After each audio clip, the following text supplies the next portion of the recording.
চাবৰ ঐতিহাসিক মায়ামৰা দিনজয় সত্ৰত শৰণ পৰ্ব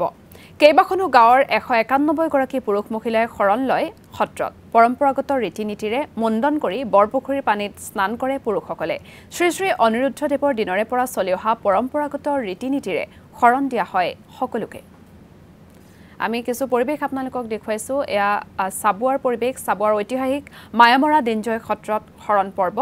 কেইবাখনো গাঁৱৰ 191 গৰাকী পুৰুষ মহিলাই শৰণ লয় সত্ৰত পৰম্পৰাগত ৰীতি নীতিৰে মুণ্ডন কৰি বৰপুখুৰীৰ পানীত স্নান কৰে পুৰুষসকলে শ্ৰী শ্ৰী অনিৰুদ্ধদেৱৰ দিনৰে পৰা চলি অহা পৰম্পৰাগত ৰীতি নীতিৰে শৰণ দিয়া হয় সকলোকে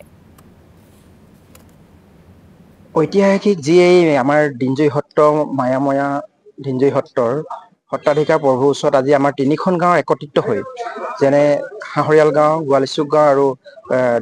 সাগৰী মাইজান গাঁৱৰ যি একত্ৰিত হৈ 191 জন যি আমাৰ আজি শৰণ লৈছে তেখেতলোকক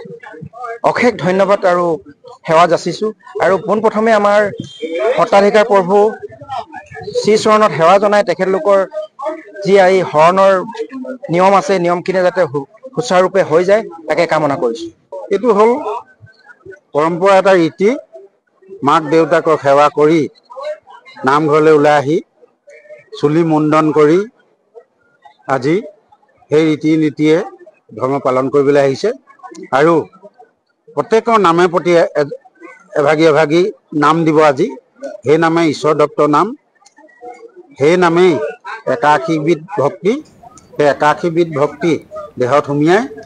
আজিৰ পৰা তেওঁবিলাকে ডেকা জীৱন সামৰি